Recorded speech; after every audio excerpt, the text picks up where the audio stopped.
incredibly subtle means. So you see that, you see? And you say, I realize I'm always doing that. Now tell me, how do I not do that? How do I not do that? I say, why do you want to know? Well, I'd be better that way. Yeah, but why do you want to be better?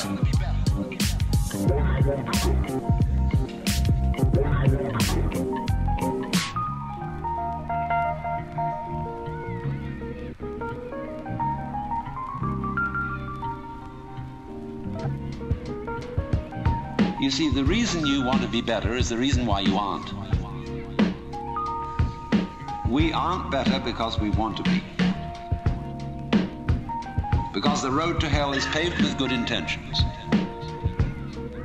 Because all the do-gooders in the world, whether they're doing good for others or doing it for themselves, are troublemakers. Troublemakers. On the basis of kindly let me help you or you'll drown, said the monkey, putting the fish safely up a tree. Kindly let me help you or you'll drown, said the monkey, putting the fish safely up a tree. Kindly let me help you or you'll drown, said the monkey, putting the fish safely up a tree. Kindly let me help you or you'll drown, said the monkey, putting the fish safely up a tree.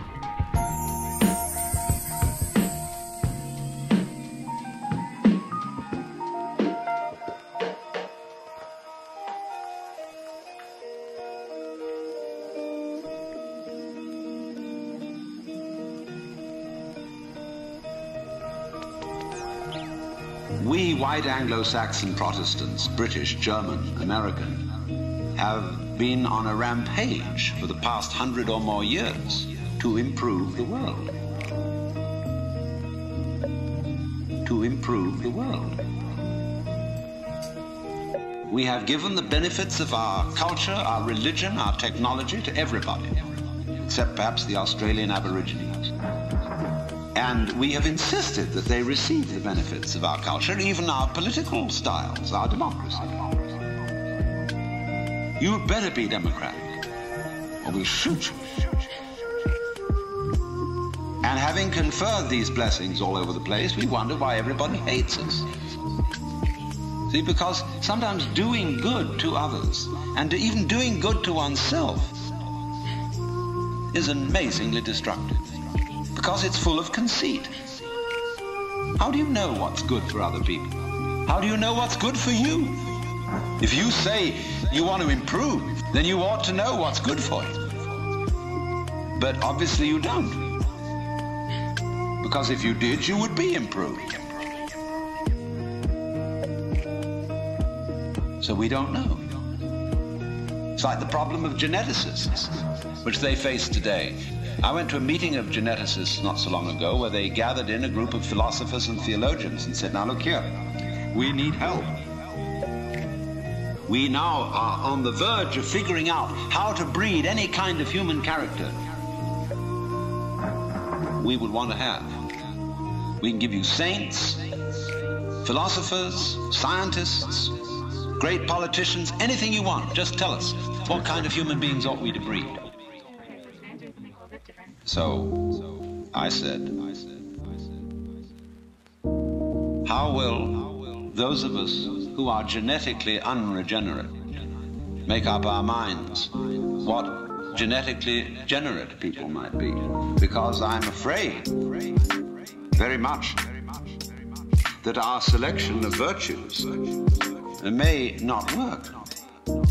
It may be like, for example, this new kind of high-yield grain, which is becoming ecologically destructive.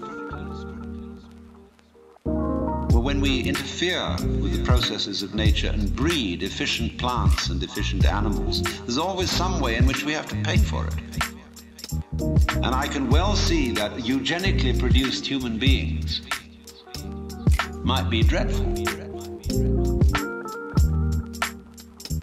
We could have a plague of virtuous people. Do you realize that? Do you realize that? Any animal considered in itself is virtuous.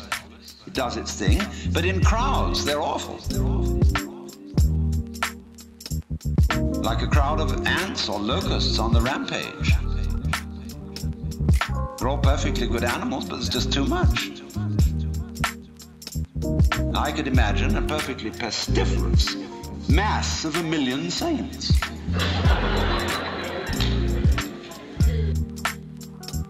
So I said to these people, look, there's the only thing you can do. Just be sure that a vast variety of human beings is maintained. Don't please breed us down to a few excellent types. Excellent for what? Excellent for what? We never know how circumstances are going to change, and how our need for different kinds of people changes. At one time, we may need very individualistic and aggressive people. At another time, we may need very cooperative, team-working people. At another time, we may need people who are full of interest in dexterous manipulation of the external world. At another time, we may need people who explore into their own psychology and are introspective. There is no knowing. But the more varieties and the more skills we have, obviously, the better. So you see, here again, the problem comes out in genetics. We do not really know how to interfere with the way the world is.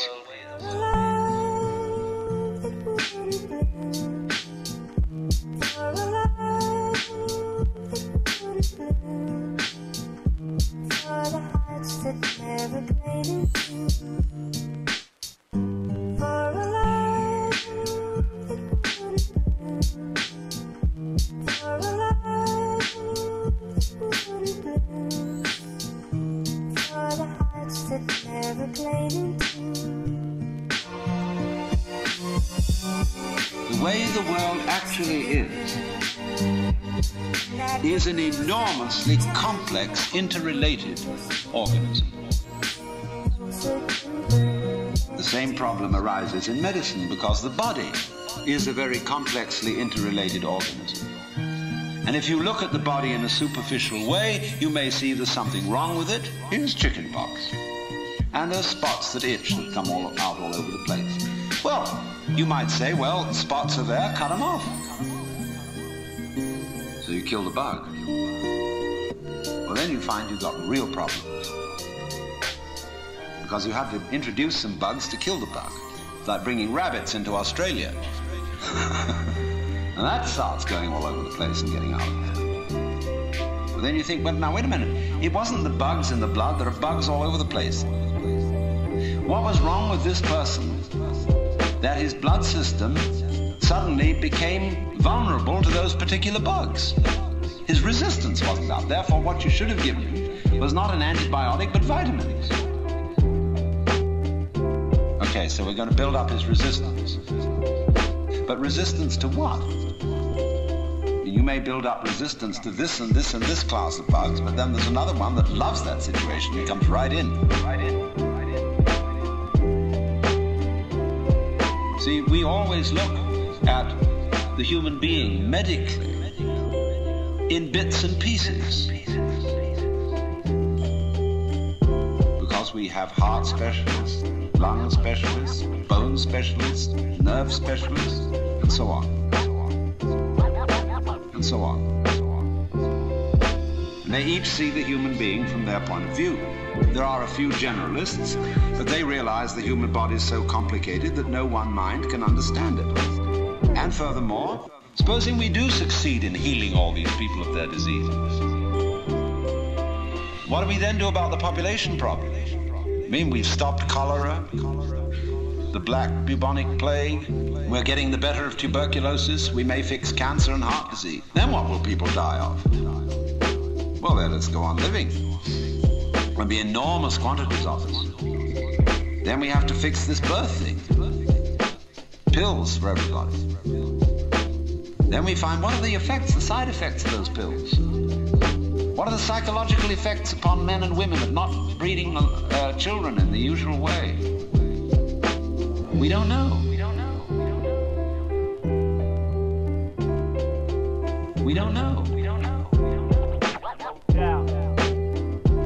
What seems a good thing today turns out tomorrow to have been a disaster. What seemed in the moral and spiritual sphere too, like great virtues in times past, are easily seen today as hideous evils. Let's take, for example, the Inquisition. In its own day, among Catholics, the Holy Inquisition was regarded as we today regard the practice of psychiatry. You see, you feel that in curing a person of cancer, almost anything is justified. The most complex operation, the most weird surgery. People suspended for days and days on end of tubes with X-ray penetration, burning. Or people undergoing shock treatment. People locked in the colorless, monotonous corridors of mental institutions. In all good faith, they knew that witchcraft and heresy were terrible things. Awful plagues, imperiling people's souls forever and ever. So any means were justified to cure people of heresy. We don't change. We don't change. We're doing the same thing today, but under different names. We can look back at those people and see how evil that was, but we can't see it in ourselves. So therefore, beware of virtue.